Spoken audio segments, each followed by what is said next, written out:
తాకట్లో ఉన్న మీ బంగారాన్ని విడిపించి ఆ రోజు ఆన్లైన్ రేటుకి కొంటాం. Sharma gold company. Welcome to Suman TV. నేను మీ Vijay. Part time job just link click చేస్తే చాలు, డబ్బే డబ్బు. అలాగే పార్ట్ టైం జాబ్ పోస్టర్లను చూసి మీరు టెంప్ట్ అవుతున్నారా? అయితే మీ పర్సు ఖాళీ అవ్వడం అయితే గ్యారంటీ.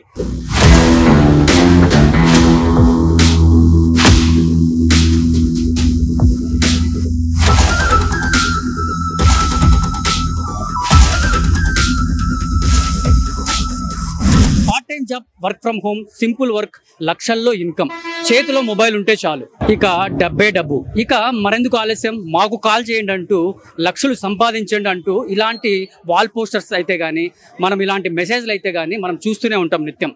ఇలాంటి వాల్ పోస్టర్స్కి, ఇలాంటి మెసేజ్కి ఎవరు టెంప్ట్ ఎవరు చెప్పండి? అలాగే మన మదనపల్లిలో జరిగిందనమాట.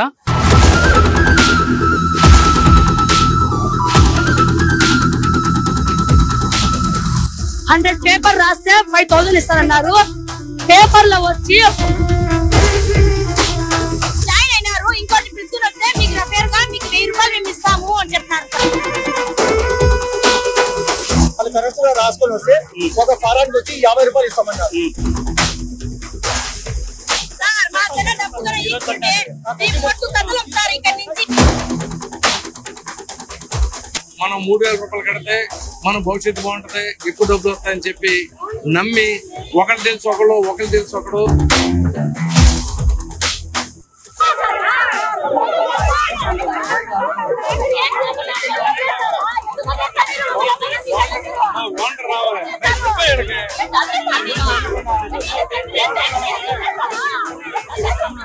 సో ఇక్కడ వేలాది మంది బాధితులు అయితే ఇక్కడికైతే తరలి వచ్చారు. వర్క్ ఫ్రమ్ హోమ్ అంటూ సుమారు చూస్తున్నారు కదా, ఇక్కడ 500 మంది పైగే బాధితులు అయితే ఉన్నారు.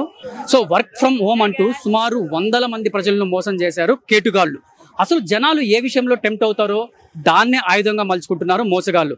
అయితే మోసపోతున్న వారి జాబితాలో మహిళలు, విద్యార్థులు, గృహిణులు, ఆఖరికి ప్రభుత్వ ఉద్యోగులు కూడా ఇందులో ఉండడము హైలైట్ అని చెప్పుకోవచ్చు. ఈజీ మనీకి ఆశపడుతున్న ప్రజలు సైబర్ నేరాల ఉచ్చులో చిక్కుకుంటున్నారు. పెద్దగా కష్టపడకుండానే లక్షలు సంపాదించాలని అత్యాశపడి సైబర్ నేరగాళ్లకు వరంగా మారుతుంది. సో మదనపల్లిలో జరిగిన ఈ సైబర్ క్రైమ్ అలాంటిదని చెప్పుకోవచ్చు. పార్ట్ టైం జాబ్ అంటూ వల విసిరిన కేటుగాళ్లను మెల్లగా ట్రాప్ లోకి దింపి ఆ తర్వాత నిండా ముంచేస్తున్నారు. అదే పరిస్థితి అయితే ఇక్కడ చూస్తున్నట్లయితే అదే పరిస్థితి ఇక్కడ నెలకొంది. సో వీళ్ళని అడిగి అసలు ఏం జరిగింది, ఎలా మోసపోయారు, అసలు ఎంత డబ్బు కట్టారు అనేది వీళ్ళ మాట్లాడికి తెలుసుకునే ప్రయత్నం అయితే చేద్దాం రండి. ఆన్లైన్ కి పాల్పడే నేరగాళ్ళు అయితే ఇప్పుడు స్టేషన్ లోపల ఉన్నారు. బాధితులు అయితే బయట హర్షం వ్యక్తం చేస్తున్నారు అనమాట. ఏం జరిగింది అనేది వాళ్ళని అడిగే తెలుసుకునే ప్రయత్నం అయితే చేద్దాం. చెప్పండి సార్. ఏమైంది అసలు?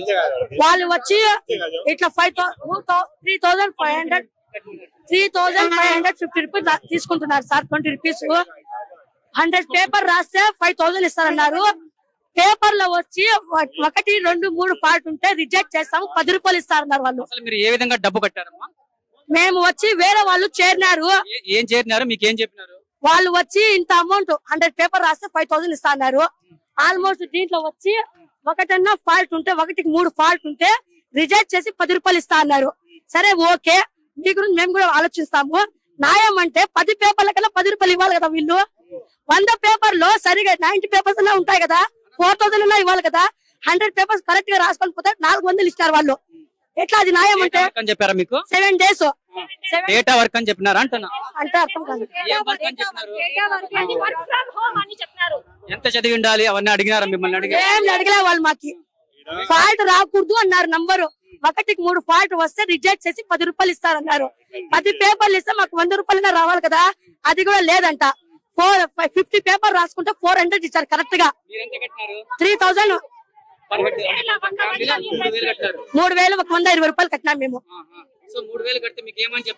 5,000 వస్తాయి 100 పేపర్ రాస్తే కరెక్ట్ గా కలెక్షన్ చేస్తే.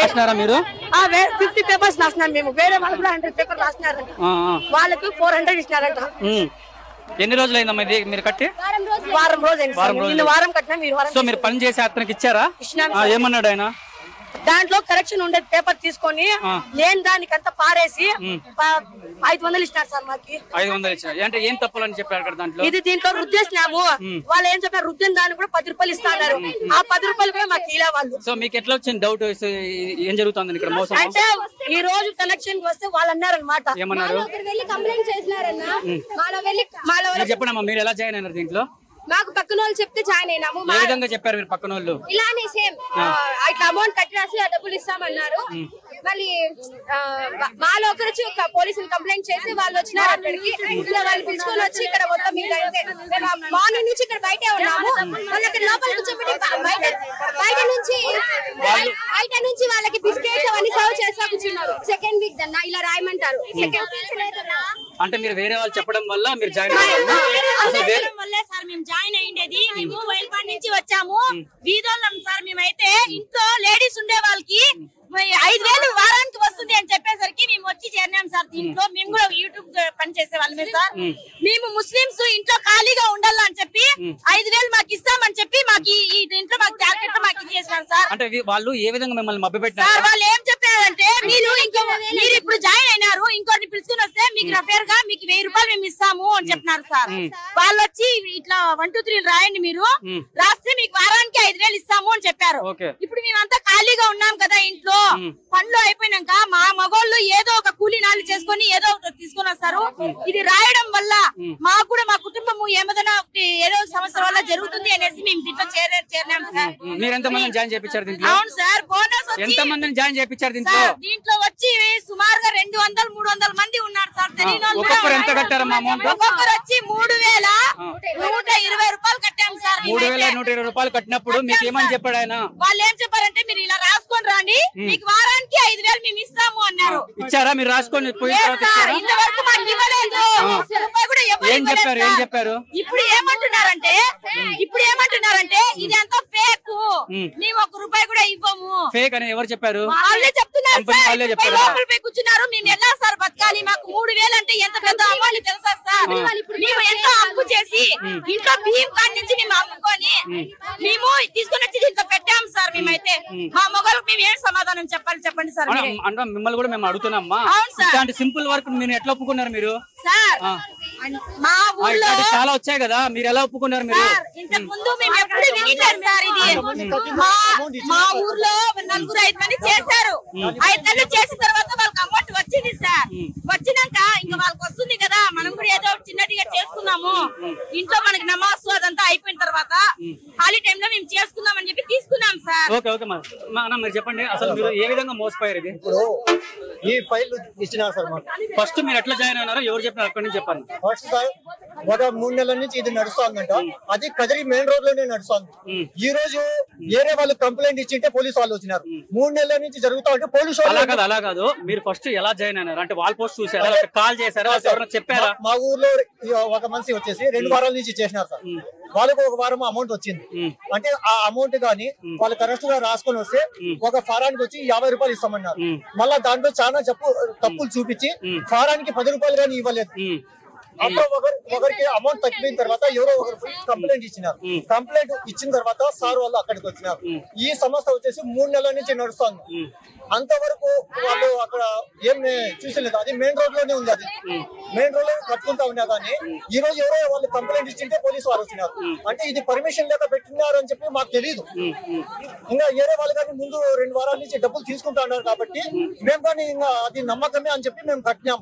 కట్టిన తర్వాత ఈ రోజు వచ్చి కంప్లైంట్ ఇచ్చిన తర్వాత వాళ్ళు పోలీసు వాళ్ళు చూసి ఇది అంతా మోసము అని చెప్పి ఈ రోజు చెప్పే కొద్దికి మా డబ్బులన్నా మాకు ఇచ్చేయండి, కట్టిండే డబ్బులన్నా మేము రాసిండే డబ్బులు పోతే పోనీలే అని చెప్పి మేము న్యాయంగా అడుగుతున్నాం. 5,000 ఇస్తాము, 100 పేపర్లు ఎంత కట్టినారమ్మా? 3,000 మాకు తెలుగు రాదు సార్.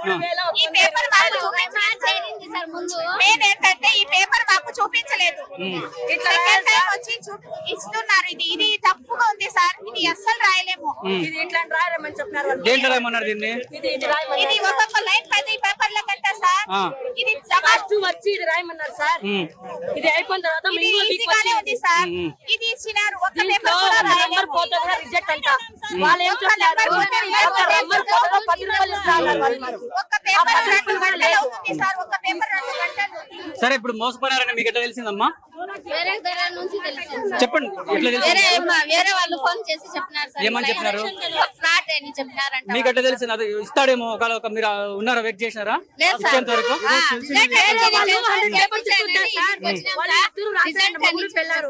వాళ్ళు రాసి ఉంటే ఒకటి ఎట్లంటే ఈ రోజు తెలిసింది ఎట్లంటే ఈ రోజు పోలీస్ వారే వచ్చి చెక్ చేసినారు. చెక్ చేసిన తర్వాత వాళ్ళకు ప్రూఫ్స్ వచ్చి వాళ్ళు సరిగా చెప్పలేదు. ప్రూఫ్స్ సరిగా చెప్పకుండా ఉంటే ఇది ఎంత మోసం, మీరు ఎందుకు కడతారు అని చెప్పి సార్లే చెప్పినారు. సార్లే చెప్పి దాని తర్వాత మేము మా డబ్బులన్నా మాకు ఇచ్చేయండి అని చెప్పి మేము చేస్తాం.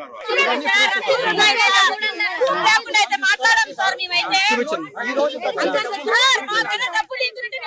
చూడండి కూడా కట్టినట్టు కూడా ఏమైతే 3020 రూపాయలు ఎంతో సంథింగ్ అంత కట్టారనమాట. సో కట్టినట్టు కూడా వీళ్ళ దగ్గర ప్రూఫ్స్ అయితే ఉన్నాయి. సో చెప్పండి అమ్మా, చెప్పండి. ఎందుకంటే ఇప్పుడు జరిగింది సార్ ముస్లిం కాబట్టి మేమందరము ఈ రోజు ఇక్కడ ఓడిపోయాము. రేపు పొద్దున వేరే తాను కూడా మన ముస్లిం సోదరులు సోదరీమణులు అందరూ ఓడిపోతారు సార్. అది అవసరం లేదు సార్, అవసరం లేదు. ప్రతి ఒక్కరు కూడా మీరేం డిమాండ్ చేశారు? మా డబ్బు మాకు కావాలి సార్. మా డబ్బు మాకు ఇచ్చుకుంటే మేము కదలం సార్, ఎంతైనా చేస్తాం. దానికైతే ఇక్కడ బాధితులు అయితే 200కు పైగా ఉన్నారన్నమాట. సో ఆన్లైన్ మోసాలకు చాలా మంది మోసపోయి ఇక్కడైతే బాధతో అయితే వచ్చారనమాట. సో వీళ్ళ సమస్య అనేది ప్రత్యక్షంగా మనం తెలుసుకున్నాము. అలాగే పోలీసు వాళ్ళు కూడా అడిగి తెలుసుకునే ప్రయత్నం అయితే చేద్దాము. ఆన్లైన్ పాల్పడిన నేరగాళ్ళు కూడా లోపలే కూర్చొని ఉన్నారు. వాళ్ళ దగ్గర 30 lakhs క్యాష్ కూడా ఉందని చెప్తున్నారు. సో ఎంత మాత్రం నిజమో అసలు ఈ మోసాలు ఎలా జరుగుతున్నాయి అనేది మనకి లైవ్ లోనే మీకు ప్రత్యక్షంగా చూపించే ప్రయత్నం అయితే చేద్దాం. సిఏ గారు కూడా మనతో పాటు ఉన్నారు. సో ఆయన అడిగి మరిన్ని విశేషాలు తెలుసుకున్నాం. సార్ నమస్తే. సార్ ఆన్లైన్ మోసాలు అంటే చాలా మంది ఇది వరకే విన్నారు. సో ఇప్పుడు భారీ ఎత్తున అయితే అంగుళ ప్రాంతంలో అయితే చేరుకొని ఇలా ధర్నా చేస్తున్నారు. అసలు ఏమైంది సార్ ఇక్కడ?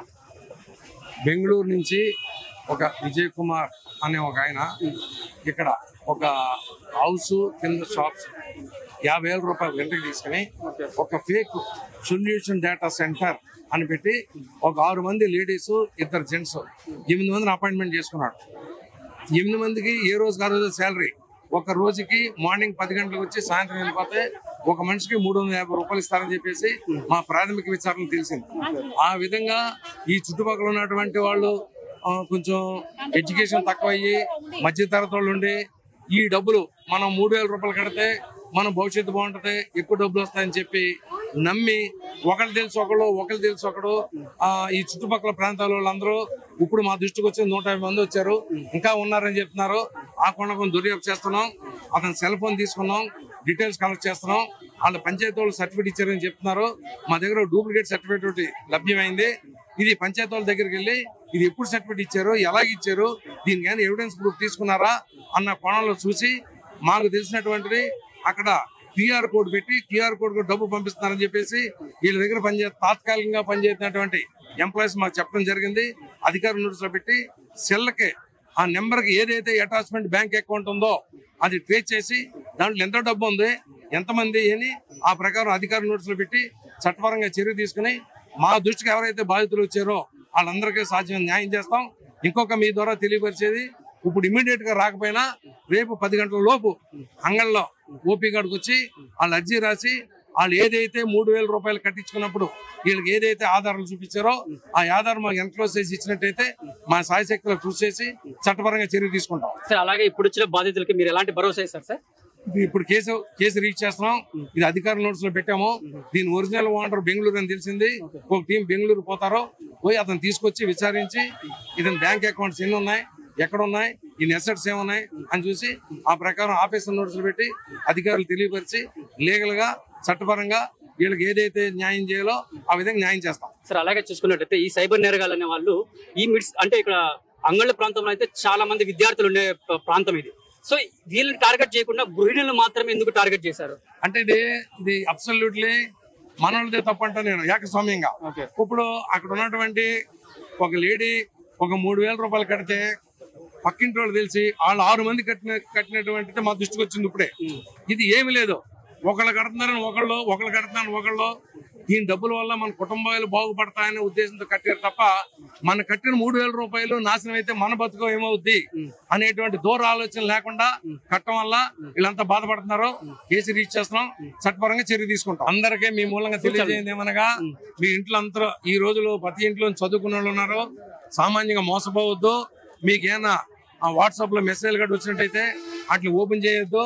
మీరు దయించి ఇలాంటి ఎక్కడైనా పెట్టినట్లయితే 1-2 సార్లు ఆలోచించి వాళ్ళకి మన రిజర్వ్ బ్యాంక్ ఈ ఫైనాన్షియల్ ఇన్స్టిట్యూట్ కి ఏదైనా జరిగి ట్రాన్సాక్షన్ కావాలంటే compulsory reserve bank guide lines కావాలా. మీరు ఒకవేళ ఆ విధంగా ఇన్వెస్ట్ చేయాలని అనుకున్నట్లయితే ఆ విధంగా రిజర్వ్ బ్యాంక్ గైడ్ లైన్స్ ఉన్నాయా, మీకు అధికారం ఉందా అని మీ వాళ్ళు మీకు తెలియకపోయినా చదువుకున్న వాళ్ళు చెప్పి మీరు మోసపోకుండా ఉండాలని చెప్పేసి మీ మూలంగా మీ అందరికి తెలియపరచుకుంటున్నాం. సార్ ఇంకా ముందు ప్రజలకి ఇలాంటి మోసాలకు పాల్పడకుండా ఎలాంటి జాగ్రత్తలు తీసుకుంటే బాగుంటుందని మీరు భావిస్తున్నారు సార్? మీరు తెలుసుకోవాలా, మీరు డబ్బు కట్టేటప్పుడు మనం ఎంత కడతామో వాళ్ళు ఎవరో ఏంటి ఆ డాక్యుమెంట్స్ వెరిఫై చేసుకోవాలా. ఇందాక చెప్పినట్టు ఫైనాన్షియల్ ఇన్స్టిట్యూట్స్ అయితే రిజర్వ్ బ్యాంక్ గైడ్ లైన్స్ ఉంటాయి, reserve bank guide lines copy అడగాల, అది రిజిస్ట్రేషన్ అయిందా, రిజిస్ట్రేషన్ ఎక్కడ రిజిస్ట్రేషన్ అయింది, దాని బోర్డ్ ఆఫ్ డైరెక్టర్స్ ఎవరో, దాని గెజిట్ ఏంటి అని డీటెయిల్స్ అన్ని తీసుకుని మీరు ఇన్వెస్ట్ చేసినట్లయితే మీకు మీ కుటుంబాలన్నీ బాగుంటాయి. దయించి మీ అందరికి ఒక మనవి, ఇలాంటి ఆర్థిక నేరాలప్పుడు మీరు మోసపోవద్దు. ఎవరు ఆళ్ళ కట్టారనో వీళ్ళ కట్టారనో ఆ పక్క వాళ్ళు కట్టారనో ఈ పక్క వాళ్ళు కట్టారని చెప్పేసి మీరు కడటం వల్ల చాలా అన్యాయం అవుతుంది, కుటుంబాలు నాశనం అయిపోతాయి. కాబట్టి మీ అందరికీ సవ్యంగానే మనవి చేసుకుంటున్నాను. ఇలాంటి ఫైనాన్స్ విషయంలో జాగ్రత్తగా ఉండి ఆచితూచి అడిగేవాళ్ళని చెప్పేసి మీ అందరికి మనవి చేస్తున్నాం. సార్ ఇప్పుడు ఇంతవరకు ఎంత డబ్బు పట్టుకున్నారు సార్ వాళ్ళ నుంచి? మాకు డబ్బు కూడా ఇది డబ్బు పట్టుకోవడానికి ఇదంతా ఆన్లైన్ ట్రాన్సాక్షన్.